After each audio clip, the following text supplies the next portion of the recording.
नमस्ते जी। पुस्तक नाम है ब्रह्मचर्य के साधन। इसके लेखक हैं स्वामी ओमानंद जी सरस्वती। पंचम भाग स्नान। मुख तथा मुख संबंधी अवयवों की शुद्धि के पश्चात सारे शरीर को शुद्ध करने के लिए स्नान करना अत्यंत आवश्यक है। मनुष्य शरीर से नाक, कान, चक्षु आदि इंद्रियों तथा मलमूत्र आदि द्वारों से मल निकलता रहता है, क्योंकि शरीर के अंदर प्रतिक्षण कार्य होता ही रहता है, जिससे मल भी उत्पन्न होता रहता है और शरीर स्वभाव से ही भीतर के मल को सदा बाहर निकालता रहता है। गुदा आदि मल द्वारों तथा चक्षु आदि इंद्रियों के अतिरिक्त शरीर के असंख्य त्वचा छिद्रों यानी रोमकूपों, मसानों के द्वारा प्रतिक्षण स्वेद यानी पसीना आदि के रूप में मल निकलता रहता है। यह मल पसीने के साथ मिश्रित होता है। पसीने का जल तो भाप बनकर उड़ जाता है, परंतु मल भाग त्वचा यानी त्वचा पर छिद्रों के मुख पर एकत्रित होता जाता है और छिद्रों के मुख को बंद कर देता है। इसका सबसे बड़ा प्रमाण यह है कि शरीर को छूने वाले वस्त्र बहुत शीघ्र मैले हो जाते हैं और उनसे दुर्गंध आने लगती है। पसीना शरीर से प्रतिक्षण निकलता है, क्योंकि यह रक्त का विकार है जो भाप बनकर मनुष्य के शरीर से सदैव प्रत्येक ऋतु में ही निकलता है। ग्रीष्म ऋतु तथा कठिन परिश्रम करने पर तो इतना अधिक निकलता है कि यह सबको स्पष्ट दिखाई देता है, किंतु शीतकाल तथा साधारण अवस्था में यह भाप के रूप में निकलता हुआ स्पष्ट दिखाई नहीं देता और यदि इसे भली भांति धोया न जाए तो थोड़े ही समय में चर्म पर इसकी तह जमकर एक पतली सी झिल्ली बन जाती है और बालों के छिद्र व रोमकूप बंद होने से शरीर के भीतर का नया मल बाहर नहीं निकलने पाता और वह भीतर ही इकट्ठा होकर अनेक रोगों की उत्पत्ति का कारण बनता है। इसके अतिरिक्त बाहर की धूल यानी मिट्टी भी उड़ उड़कर शरीर की त्वचा पर पड़ती और जमती रहती है। अतः इस जमे हुए मल को दूर करने तथा शरीर को शुद्ध रखने के लिए प्रत्येक मनुष्य के लिए स्नान करना आवश्यक है। स्नान से शरीर के सभी छिद्र खुल जाते हैं और छिद्रों के द्वारा मल विसर्जन की क्रिया ठीक होती रहती है, जो स्वास्थ्य के लिए कितनी आवश्यक है यह पहले लिखा जा चुका। यहाँ इन छिद्रों से मल निकलता है। इनके शुद्ध होने पर मनुष्य इनके द्वारा पर्याप्त मात्रा में वायु और प्रकाश ग्रहण करता है। केवल नासिका से ही श्वास न लेकर शरीर के असंख्य रोमकूपों द्वारा भी मनुष्य श्वास लिया करता है। यह सारा कार्य मल जम जाने से बंद हो जाता है और इन छिद्रों के बंद होने पर हमारा नाक मुख भले ही खुला रहे, किंतु हमारा जीना असंभव है। उदाहरण, एक बार एक विज्ञापन दाता कंपनी ने अपना प्रचार करने के लिए एक मनुष्य के सारे शरीर पर भली भांति विज्ञापन चिपका दिए और उसे प्रातःकाल से लेकर सायंकाल तक सारे नगर में घुमाते रहे। सायंकाल वह मूर्छित होकर गिर पड़ा। चिकित्सार्थ एक वैद्य को बुलाया गया। वह बड़ा चतुर था। उसने तत्काल सारे विज्ञापन उतरवाकर उसे भली भांति स्नान कराया, फिर अच्छी प्रकार तेल का मर्दन यानी मालिश कराया। तब उसकी मूर्छा दूर होकर चेतना आई। इसकी मूर्छा का कारण केवल मात्र विज्ञापनों के चिपकाने के कारण त्वचा छिद्रों का रुक जाना था। यदि स्नान आदि के द्वारा उसके बंद हुए त्वचा छिद्रों को नहीं खोला जाता तो वह कुछ काल पीछे मर जाता। इस सत्यता को प्रकट करने वाले ऐसे ही अनेक सच्चे दृष्टांत मिलते हैं। इसलिए भारतवर्ष में प्राचीन काल से ही प्रतिदिन स्नान करने की परिपाटी चली आ रही है। हमारे पुरुष भली भांति समझते थे कि स्वास्थ्य और शरीर शुद्धि के लिए स्नान कितना अनिवार्य है। इसीलिए ऋषि महर्षियों ने प्रत्येक मनुष्य की दिनचर्या का इसे आवश्यक अंग बनाया है। पौराणिक काल में तो स्नान को स्वर्ग प्राप्ति का साधन बतलाकर धर्म का अंग बना दिया गया। उसी अंधविश्वास के कारण आज भी पुराने ढंग के हिंदू स्त्री पुरुष इस स्वर्ग प्राप्ति के लोभ में सारे कार्तिक मास में प्रतिवर्ष प्रायः बहुत शीतल जल से श्रद्धा पूर्वक स्नान करते आए हैं। उनके कल्पित स्वर्ग का तो कोई अस्तित्व है ही नहीं, किंतु इसकी आड़ में एक मास स्नान करने का लाभ तो उन्हें मिल ही जाता है। इस प्रकार भारतवर्ष के सभी प्रांतों में प्रातः काल स्नान करने की चाल इस समय भी न्यूनाधिक पाई जाती है। यूरोप, अमेरिका आदि अन्य महाद्वीपों और देशों में भारतवर्ष के समान लोग स्नान नहीं करते। बहुत बड़े लोग ही उन देशों में प्रतिदिन स्नान करने के अभ्यासी मिलेंगे।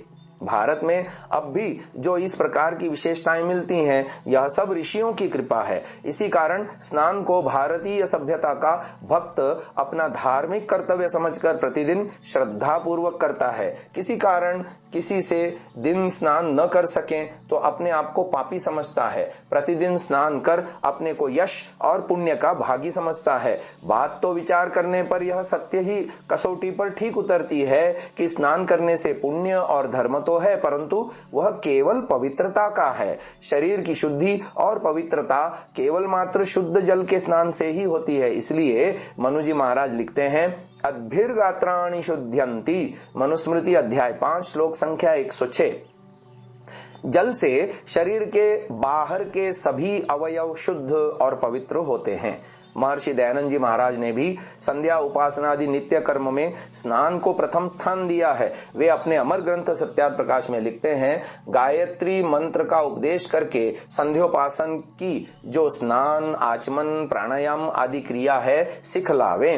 प्रथम स्नान इसलिए है कि जिससे शरीर के बाह्य अवयवों की शुद्धि और आरोग्यता आदि होते हैं। सत्यार्थ प्रकाश तृतीय समुल्लास। महर्षि पतंजलि जी महाराज अपने आयुर्वेद के प्रसिद्ध ग्रंथ चरक शास्त्र में लिखते हैं, पवित्रम वृष्यम आयुष्यम श्रमस्वेद मलापहम शरीर बल संधानम स्नानमोजस्करम परम। चरक संहिता सूत्र स्थान अध्याय 5 श्लोक संख्या 51।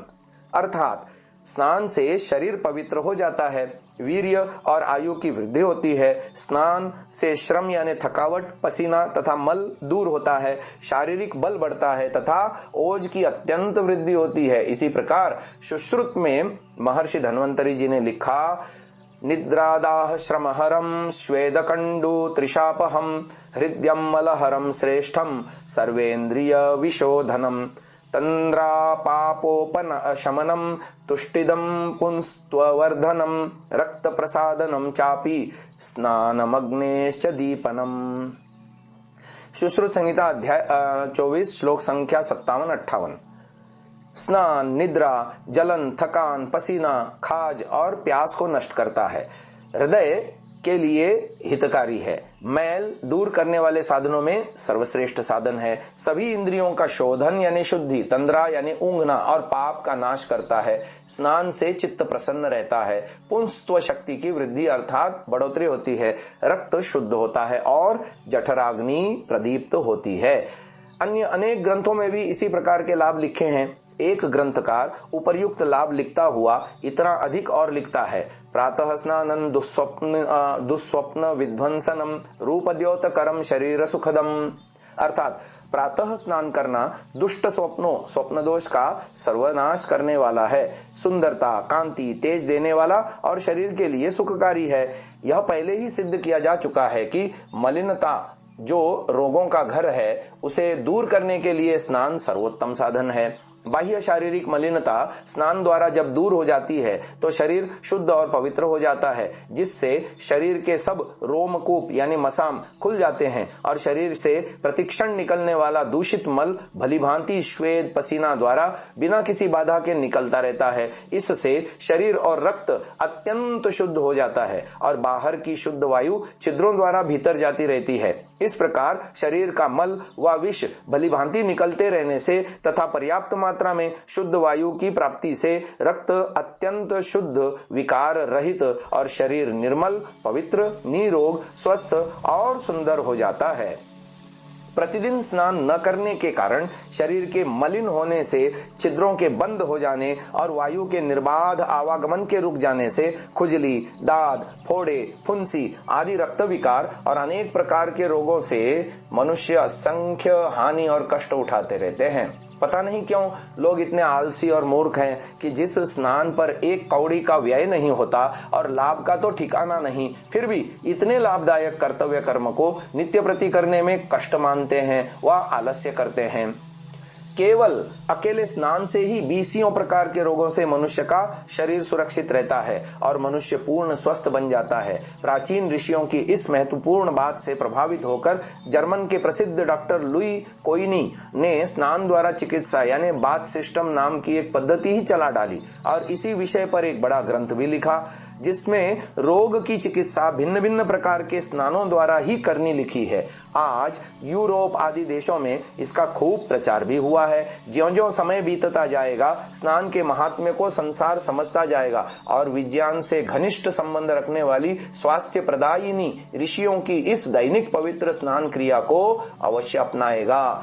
तभी समस्त रोगों से मुक्ति होगी और मनुष्य पूर्ण स्वस्थ तथा सुखी होकर जीवन का आनंद उठाएगा। क्योंकि हमारे पूर्वज कल्याणकारी वेद ज्ञान से सर्वथा परिचित थे, इसीलिए वे अपनी ही उन्नति में संतुष्ट न रहकर प्राणी मात्र की उन्नति के लिए वेद ज्ञान का प्रचार प्रसार देश देशांतर और द्वीप द्वीपांतर में किया करते थे। संसार का उपकार करना ही उनके जीवन का ध्येय व मुख्य उद्देश्य हुआ करता था। इसीलिए जीवनोपयोगी इस स्नान क्रिया का प्रचार वे क्यों न करते। जल का सदुपयोग मनुष्य के लिए कितना कल्याणकारी है, इस विषय में स्नान के समय पाठ किए जाने वाले कुछ ही वेद मंत्रों से यह स्पष्ट प्रकट होता है। वेद में शुद्ध जल व स्नान की महिमा।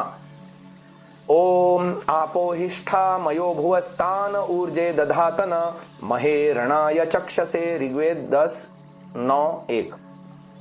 आपह यानी जल ही सचमुच मयो भुवः सुखदायीष्ठा होते हैं। ताह वे जल, नह हमें, ऊर्जे बल के लिए, महे महत्व के लिए, रणाय चक्षसे स्वस्थ देखने के लिए, दधातन धारण करें।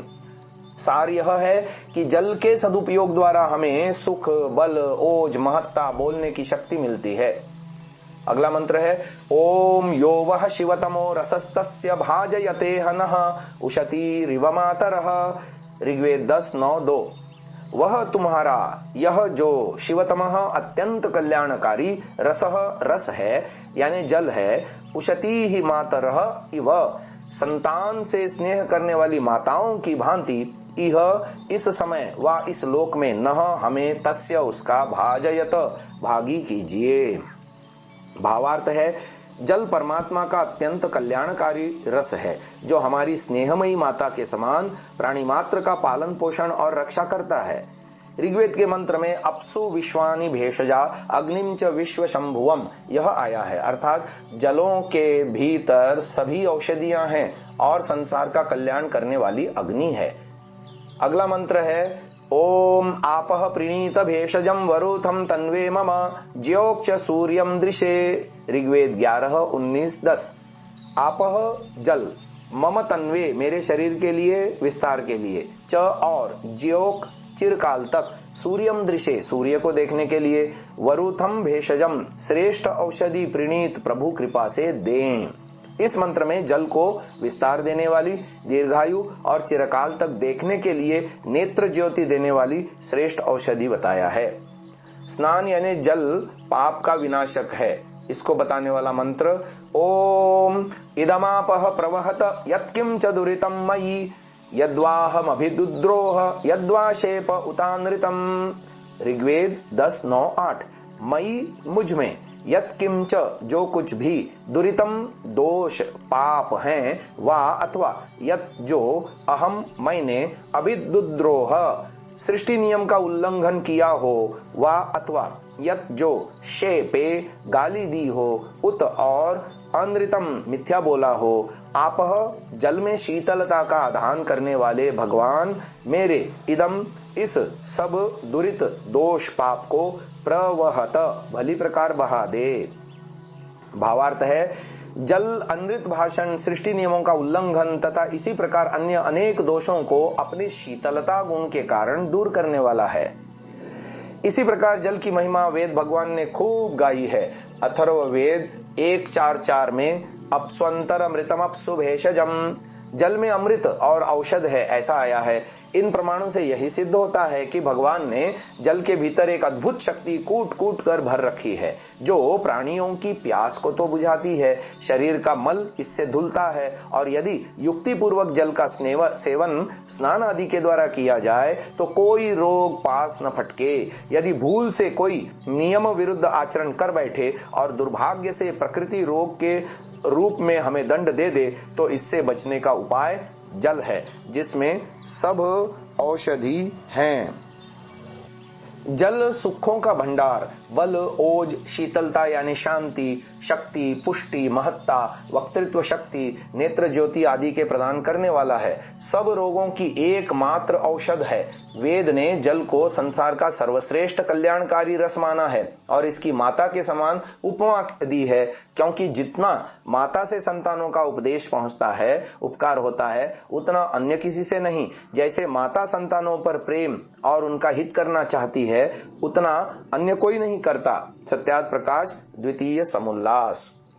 महर्षि दयानंद ने माता की प्रशंसा में उपर्युक्त शब्द कहे हैं। इससे यही सिद्ध होता है कि जिस प्रकार माता अपने प्राणों की आहुति देकर अपने संतान की रक्षा और हित चाहती है, उसी प्रकार भगवान का सर्वश्रेष्ठ जल भी प्रभु के प्रिय पुत्रों यानी प्राणियों की सदा रक्षा और हित के लिए पूर्ण आहुति दे देता है। जिस प्रकार प्राणियों का प्राण वायु है, इसी प्रकार जल भी क्या वनस्पति, क्या प्राणी, सभी के जीवन का आधार है। जल की आवश्यकता पड़ने पर यदि जल न मिले तो उस समय इसके मूल्य का पता चलता है। जल न मिलने पर खेती सूख जाती है। क्या जंगम, क्या स्थावर, सारा संसार ही व्याकुल हो उठता है। उस समय याद आता है, यो वह शिवतमो रसः उशतीरिव मातरः। आहा प्रभु, यह तेरा रस सचमुच कल्याणकारी है और यह हमारी माता के समान रक्षा करता है। संस्कृत में जल का नाम जीवन रखना जल की महत्ता को प्रकट करता है। जल के बिना जीवन असंभव है। इसको सिद्ध करने की आवश्यकता नहीं। मनुष्य के शरीर में लगभग 3/4 भाग जल का है।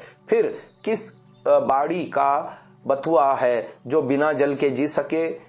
इसलिए जहां जल होता है वहां ही यह सदैव से बसता आया है। इसी सत्य को प्रकट करने के लिए वेद शास्त्रों ने जल की महिमा का इतना वर्णन किया है।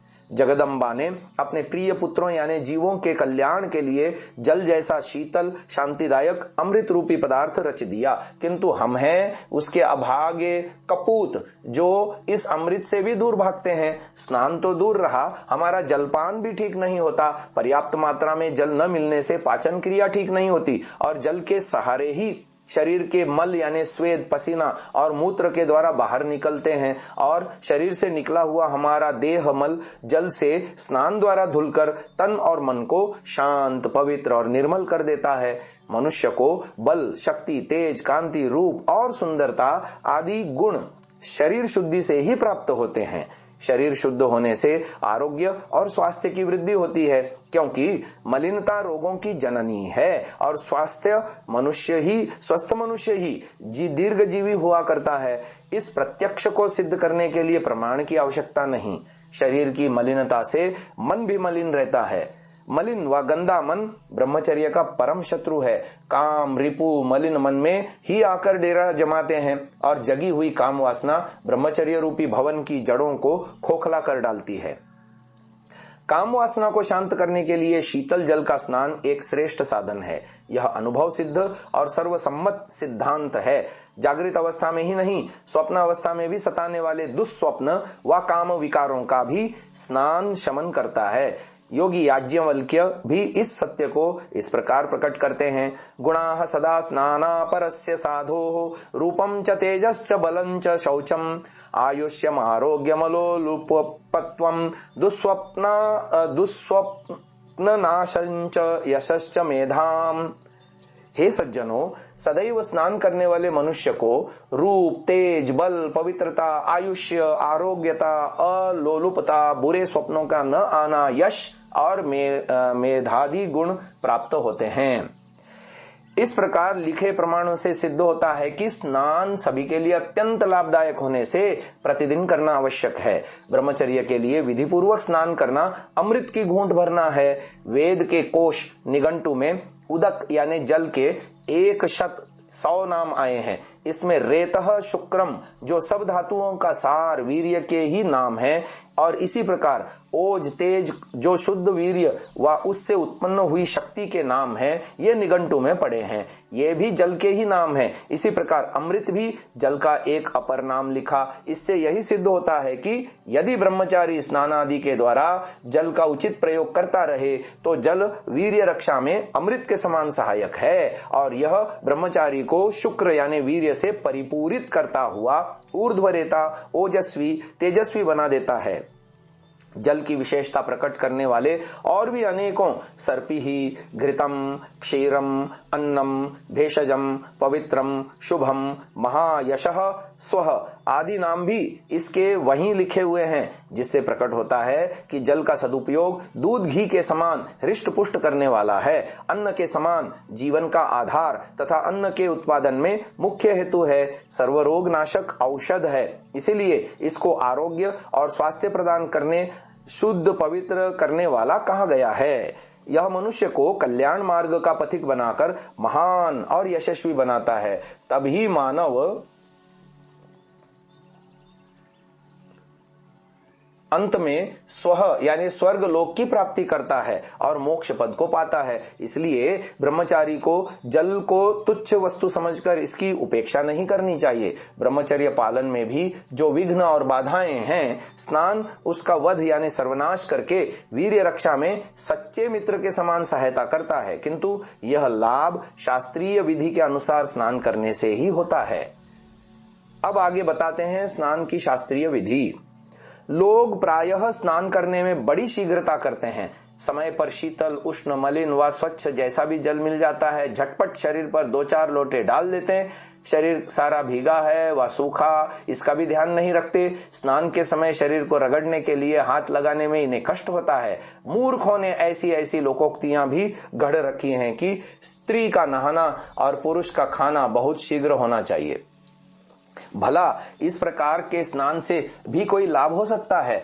यह तो स्नान का नाम ही करना है, इससे लाभ के स्थान पर हानि हो सकती है। जब सारा शरीर ही नहीं भीगता तो शरीर का मैल कैसे दूर हो सकता है? उल्टा थोड़ा सा जल डालने से शरीर के भीतर की उष्णता ऊपर आ जाती है और वह शांत न होने से हानि व कष्ट पहुंचता है। इसीलिए जब तक स्नान से शरीर शीतल और शांत न हो जाए और उस पर लगा हुआ मल तथा विष सर्वथा न धुल जाए, तब तक उसका नाम स्नान रखना मानो स्नान का तिरस्कार करना है। इसीलिए सभी ऋतुओं में पर्याप्त शुद्ध शीतल जल से पर्याप्त समय तक ब्रह्मचारी को प्रतिदिन रगड़ रगड़ कर अर्थात घर्षण स्नान करना चाहिए। तभी देह के सभी मल दूर होकर शुद्ध, शीतल और शांत होता है।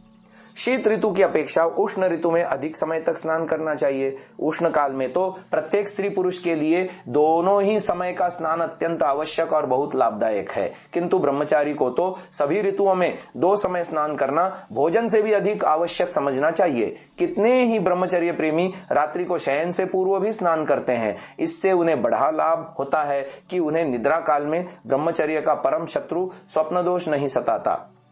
स्वप्न दोष के रोगी को चाहे वह गृहस्थी हो या ब्रह्मचारी, सायंकाल अवश्य स्नान करना चाहिए। जिनको स्वप्न दोष होता है उनको दोनों समय का स्नान अथवा तीसरी बार का स्नान भी बहुत लाभदायक है। स्वप्न दोष की संख्या अवश्य घट जाती है और किसी किसी का यह रोग व व्याधि स्नान से ही हट जाती है। जिस सौभाग्यशाली स्त्री व पुरुष को यह महारोग नहीं होता, वह भी भविष्य में दोनों समय के स्नान से सदैव निश्चिंत सुरक्षित बचा रहता है।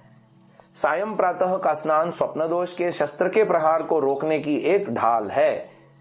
सभी ऋतुओं में ब्रह्मचारी ही नहीं, आबाल वृद्ध वनिता सभी नर नारियों को, गृहस्थ वानप्रस्थ व सन्यासियों को, यों कहिए कि सभी वर्णाश्रम वालों को सदैव शीतल जल से स्नान करना चाहिए। उष्ण जल का प्रयोग व स्नान ब्रह्मचारी के लिए अत्यंत हानिकारक है। उष्ण जल तो ब्रह्मचर्य और स्वास्थ्य का सर्वनाश करने वाला है। मुझे यह पढ़कर अत्यंत दुख और आश्चर्य होता है कि ब्रह्मचर्य की पुस्तकों में भी लेखकों ने शीतकाल में उष्ण जल से स्नान करने का विकल्प कर दिया। किसी किसी ने तो खुली आज्ञा दे दी। मैं समझता हूं उन्होंने यह भारी पाप किया है। उष्ण जल से स्नान करना तो वीर्यनाश का निमंत्रण है। ब्रह्मचारी क्या, किसी भी ब्रह्मचर्य प्रेमी को कभी भूल कर भी उष्ण जल से स्नान नहीं करना चाहिए।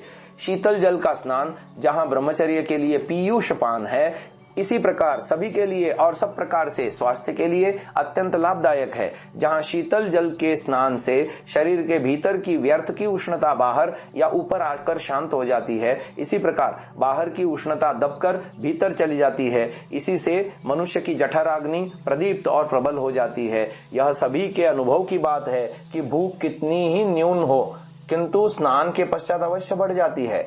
हमारे प्रांत में लोकोक्ति भी बड़ी प्रसिद्ध है, ब्राह्मण नहाया और गजब आया। कोई जन्मजाति का ठेकेदार बिना विचारे दुख न मान ले। यह सत्य इस प्रकार का है। ब्राह्मण अध्ययन, अध्यापन, यजन, याजन तथा उपदेश आदि का कार्य बैठकर ही करता है। यह सब मस्तिष्क का ही कार्य है। इसलिए ब्राह्मण को अन्य वर्णों की अपेक्षा शारीरिक श्रम बहुत न्यून करना पड़ता है। इसीलिए उसे भूख बहुत कम लगती है, किंतु शीतल जल के स्नान से उसे भी भूख के कष्ट का अनुभव होता है। इस लोकोक्ति का यही अभिप्राय है। इसलिए महर्षि धन्वंतरि ने स्नान मग्नेश्च दीपनम ऐसा कहा है, अर्थात अन्य लाभों के अतिरिक्त स्नान जठराग्नि को दीप्त करता है, अर्थात भूख को जगाता है और लगाता है। भारतवर्ष जैसे उष्ण देशवासियों के लिए शीतल जल का स्नान लाभदायक है ही, किंतु शीत प्रदान पाश्चात्य देशों के लिए भी शीतल जल का स्नान लाभ ही करता है। वहां के लोग भी इसकी उपयोगिता समझने लगे हैं। यूरोप के एक डॉक्टर निकोल्स लिखते हैं, शीतल जल से मत डरो। मैंने शीतल वायु के लगने से लोगों को रोगी होते देखा, परंतु शीतल जल से स्नान करने पर किसी को रोगी पड़ते नहीं देखा। मैं 40 वर्षों से निरंतर शीतल जल से स्नान करता आया हूं।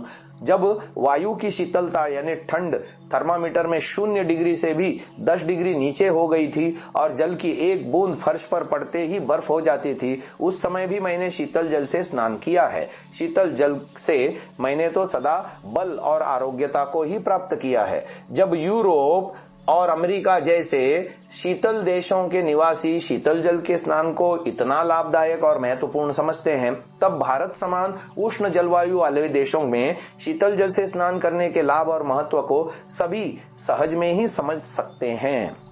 शीतल जल के स्नान से मनुष्य में स्वाभाविक पवित्रता, उच्च विचारों की जागृति होती है। कुत्सित व गंदे विचारों का सर्वनाश होता है, क्योंकि शीतल जल का स्नान शरीर ही नहीं मन को भी शुद्ध, पवित्र और शांत करता है, जिसका अंतःकरण, चतुष्टय और आत्मा पर भी प्रभाव पड़ता है। इस प्रकार बाह्य स्नान और अभ्यंतर दोनों प्रकार की शुद्धि करता है, जो ब्रह्मचर्य के लिए अत्यंत आवश्यक है। इसीलिए महर्षि धन्वंतरि ने पापोपशमनम स्नानम, शीतल जल का स्नान पापों का उपशमन यानी सर्वनाश करता है, ऐसा लिखा है।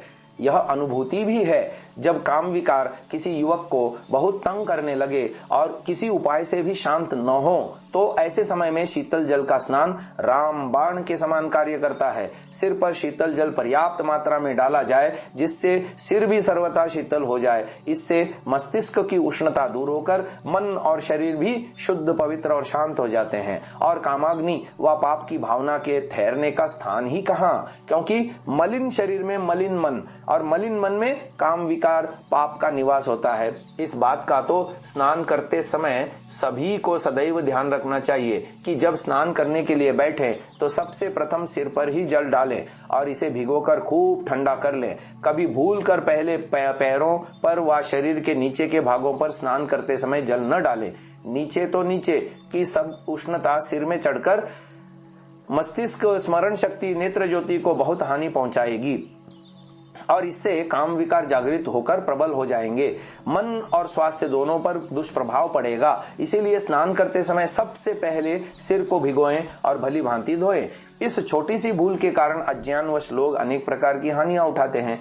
वैसे तो साधारण मनुष्यों में भी यह बात प्रचलित है कि सिर को सदैव शीतल यानी ठंडा, पैरों को सदैव उष्ण यानी गर्म रखना चाहिए, किंतु स्नान करते समय इस स्वास्थ्य के रहस्य को भूल जाते हैं। आंग्ल भाषा में यह लोकोक्ति इस प्रकार की आती है, keep the head cool and the feet warm, अर्थात सिर ठंडा और पैर गर्म रखें। यदि पैरों को और शरीर के नीचे के अंगों को स्नान के समय पहले भिगोया व धोया जावे और पीछे सिर और ऊपर के अंगों को धोए तो स्नान का उद्देश्य शरीर शुद्धि है, वह भी ठीक ठीक नहीं होती, क्योंकि सिर व अन्य अंगों को मैला व गंदा करता है, जिन्हें फिर धोना पड़ता है। इसलिए सिर भिगोकर मुख आदि नीचे के अंगों को क्रमशः खूब भिगोएं और रगड़ कर भली भांति धोएं।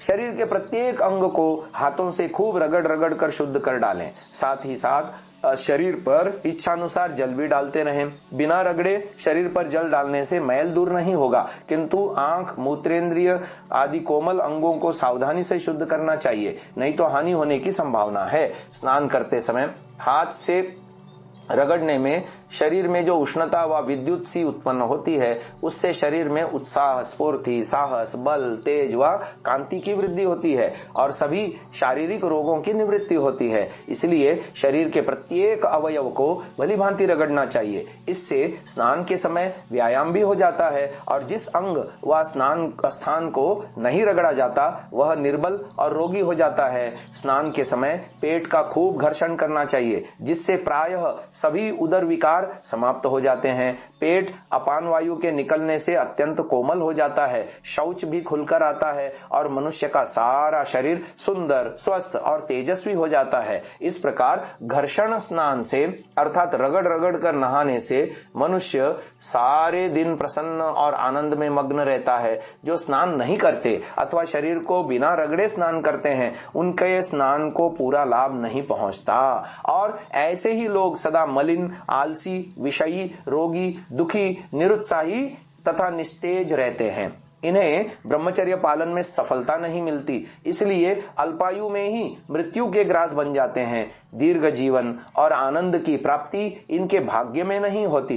ब्रह्मचारी को स्नान करते समय एक बात का और ध्यान रखना चाहिए कि जहां वह मस्तक को खूब शीतल जल डालकर स्नान से पूर्व धोएं, शुद्ध करें, उसी समय नाभि के नीचे पर्याप्त शीतल जल की धारा और मूत्रेंद्रिय तथा उसके आसपास के स्थान को धोकर शुद्ध कर डाले। मूत्रेंद्रिय को रगड़े व मले नहीं, इससे हानि हो सकती है। इस स्थान की शुद्धि आवश्यक है। स्नान करते समय हम अन्य सभी अंगों को तो शुद्ध कर लेते हैं किंतु मूत्रेंद्रियों को लज्जा व प्रमाद के कारण छोड़ देते हैं। इसकी शुद्धि का हमें विशेष ध्यान रखना चाहिए। यह एक कोमल अंग है। इसे तथा अंडकोशों को तथा आसपास के स्थान को प्रतिदिन स्नान के समय शुद्ध करना आवश्यक है। इनकी शुद्धि के अभाव में दाद, खुजली, स्वप्न दोष आदि रोग उत्पन्न होते हैं किंतु नाभि के नीचे जल डालने तथा मूत्रेंद्रिय की शुद्धि और स्नान से ब्रह्मचर्य पालन में बड़ी सहायता मिलती है। स्नान के समय मूत्रेंद्रिय स्नान भी यदि सुविधा हो तो प्रतिदिन करें, जिसकी विधि और लाभ पहले लिख चुके हैं। काम विकार शांत होते हैं और केवल मात्र इस क्रिया के करने से ही बहुत से रोगियों का स्वप्न दोष और धातु प्रमेह दूर हो गया। 16 वर्ष की आयु के पीछे मूत्रेंद्रिय के आसपास के स्थान पर बाल उगते हैं। इनको भी मास में 2 बार कैंची से काट डालना चाहिए, नहीं तो हानि होने की संभावना है। इस स्थान की शुद्धि करने में यह बाधक हैं।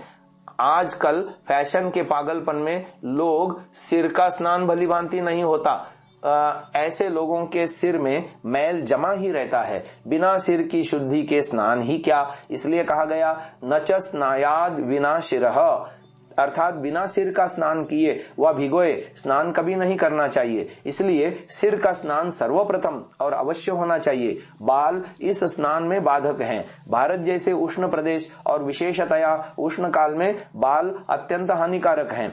इनसे मस्तिष्क, बुद्धि और आंखें खराब हो जाती हैं। इसलिए इन बालों की बला से बचे रहें, जिससे स्नान का लाभ शरीर और नेत्रों को पूर्णतया पहुंच सके। कई लोग बालों को तथा शरीर को शुद्ध करने के लिए साबुन मलकर उष्ण जल से नहाते हैं। पहले लिखा जा चुका कि उष्ण जल ब्रह्मचर्य की दृष्टि से तो अत्यंत हानिकारक है ही, इसके अतिरिक्त उष्ण जल के स्नान से और भी हानियां होती हैं।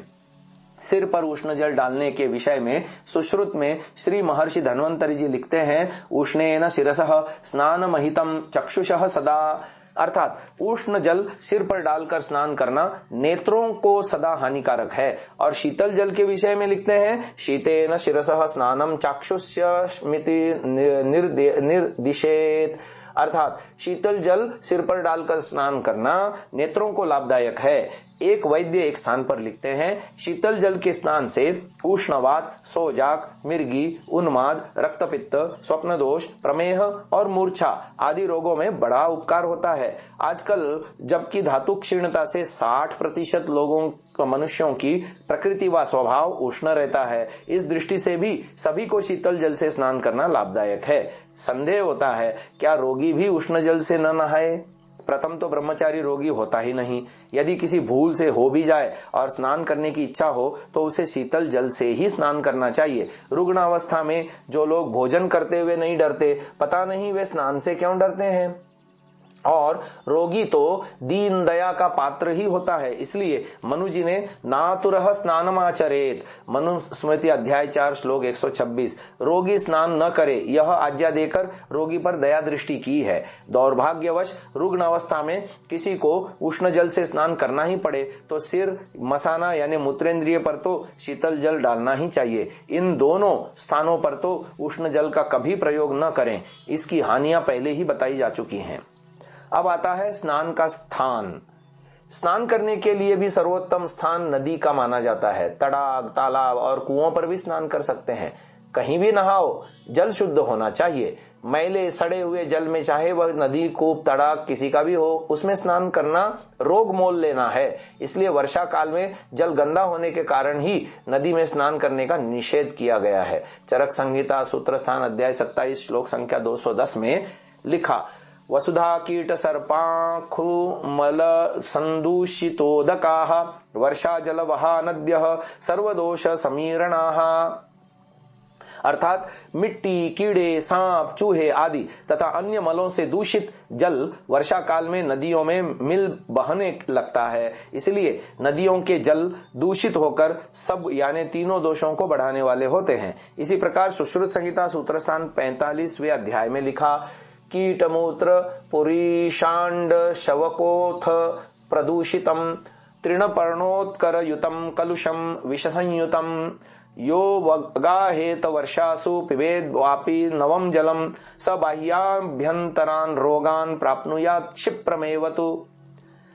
अर्थात कीड़े, मूत्र, विष्ठा, अंडे, शव यानी लाश, कोथ यानी दुर्गंधित पदार्थ, तृण से घास, पात, कूड़ा, करकट वर्षा के जल में मिले रहते हैं।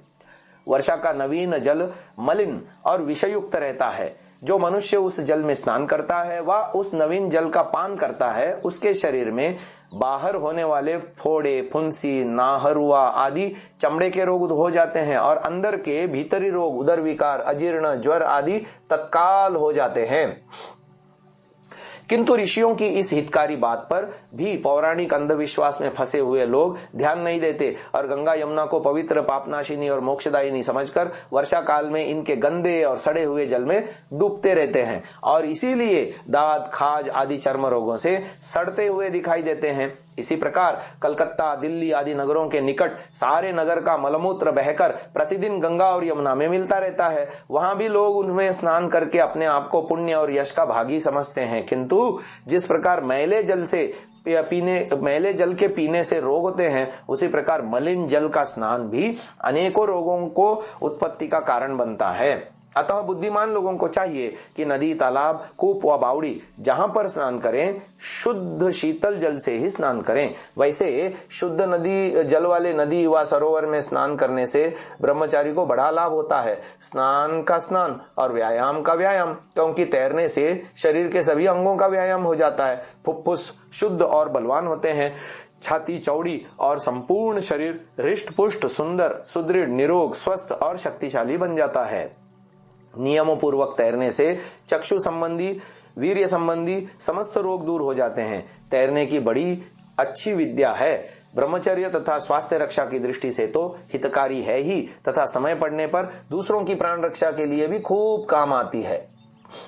इसलिए ब्रह्मचारी को तैरना अवश्य सीख लेना चाहिए। चक्षु स्नान व मूत्रेंद्रिय स्नान के लिए भी बड़ी सुविधा है और ये दोनों ब्रह्मचारी के लिए अत्यंत आवश्यक हितकर हैं। यदि नदी और सरोवर सुलभ न हो तो कूप पर भी पर्याप्त शुद्ध शीतल जल से खूब रगड़ रगड़ कर स्नान करना चाहिए। कूप में से जल निकालते समय आलस्य न करें, इसमें भी व्यायाम होता है। निकालने के परिश्रम के भय से स्नान के समय जल के बर्तन में लोभ करना मूर्खता है। स्नान के समय व स्नान के पश्चात शरीर को खद्दर के वस्त्र से खूब रगड़ रगड़ कर मलना चाहिए। स्नान काल में तो गीले अंगोछे से रगड़े, परंतु स्नान कर चुकने पर सूखा अंगोछा ही ठीक है। इस क्रिया को चरक में परिमार्जन के नाम से लिखा है और इसके अनेकों लाभ बताए हैं। दौर्गंध्यम गौरवम तंद्राम कंडुम मलमरोचकम स्वेद बीभत्सताम हंति शरीर परिमार्जनम। सूत्र स्थान अध्याय 5 श्लोक संख्या 90। स्नानादि के समय शरीर का परिमार्जन वस्त्र आदि के द्वारा रगड़ रगड़ कर मैल उतारने की क्रिया करने से दुर्गंध, भारीपन, तंद्रा, आलस्य, कंडू, खुजली, मल आदि सब प्रकार की मलिनता अरुचि यानी भोजन में रुचि न होना, और श्वेद यानी पसीने द्वारा बीभत्सता, कुरूपता नष्ट हो जाती है। जो लोग स्नान के पीछे गीले शरीर को शुष्क अंगोछे से रगड़ रगड़ कर नहीं पहुंचते, उनको उपर्युक्त दाद, खुजली आदि दोष व रोग लग जाते हैं। शरीर को अंगोछे से पोछे बिना स्नान से विशेष लाभ नहीं हो सकता। सूखे और मोटे अंगोछे से शरीर को पोंछने से स्नान से फूला हुआ शरीर का मैल सहज ही छूट जाता है और त्वचा अत्यंत शुद्ध होकर इस पर विशेष कांति और तेज आ जाती है। शरीर को इस प्रकार मोटे खुरदरे वस्त्र से पोंछने से शरीर के समस्त अवयवों का व्यायाम भी हो जाता है। जितनी शुद्धि व लाभ इस प्रकार वस्त्र से पोंछने से होता है, उतना अन्य किसी प्रकार से नहीं हो सकता। आजकल के पढ़े लिखे बाबू लोग स्नान के समय साबुन का प्रयोग करते हैं। वे घर से धन व्यर्थ में खोकर साथ ही अनेक हानियां भी उठाते हैं। इसलिए राजर्षि पुरुषोत्तम दास टंडन जैसे विचारशील नेता स्नान के लिए साबुन का प्रयोग नहीं करते थे। स्नान के विषय में कुछ आवश्यक बातें।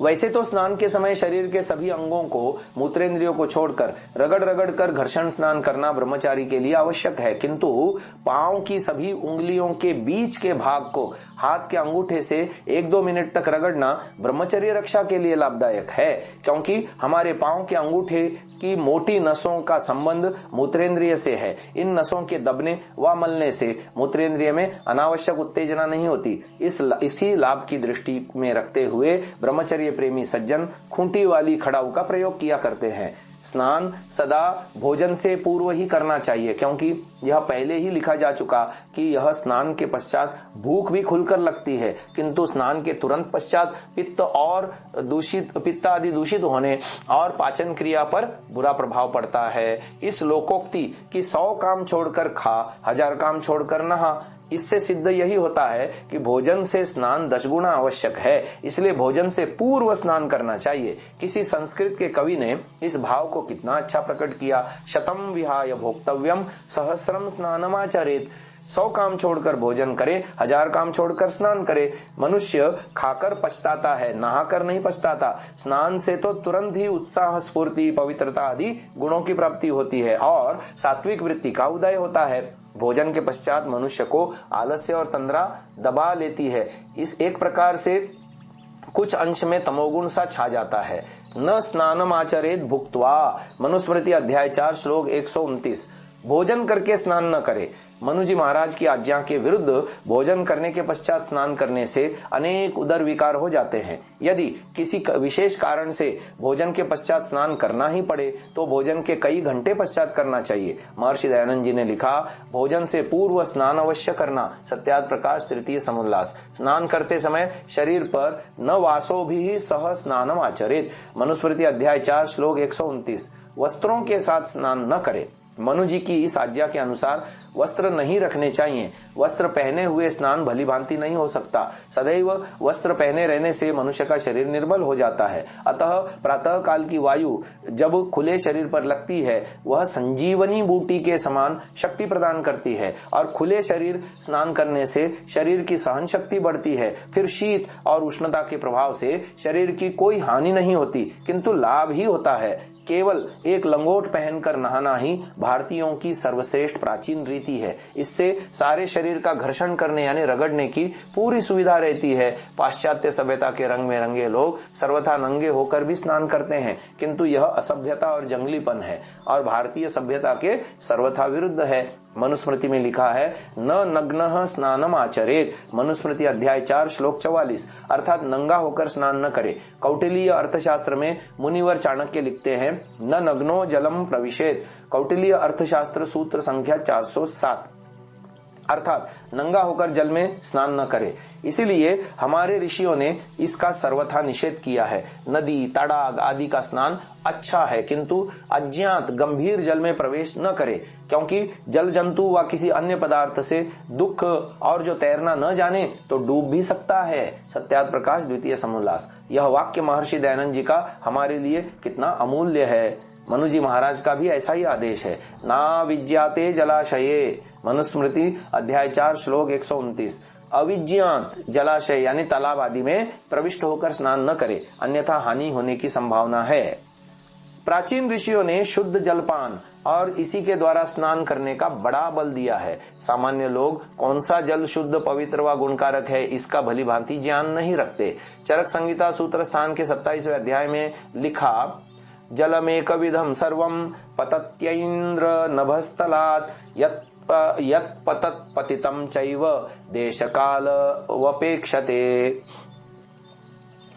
आकाश से मेघ के सब जल एक से ही गिरते हैं, किंतु वे गिरते हुए तथा गिरकर देश काल की अपेक्षा रखते हैं। अंतरिक्ष से जल जो बरसता है वह अत्यंत स्वच्छ होता है, किंतु मार्ग में धूली, गैस आदि मल, अतिशीत और उष्णता आदि के संसर्ग से रूप रस आदि गुणों तथा हित अहित में भिन्नता आ जाती है। इसी प्रकार पृथ्वी पर गिरकर वहां की मिट्टी व मिट्टी में स्थित धातु, क्षार आदि के संसर्ग से उनमें भिन्नता आ जाती है। इसके विषय में सुश्रुत संहिता सूत्र स्थान 45वें अध्याय में खूब खोल कर लिखा गया है।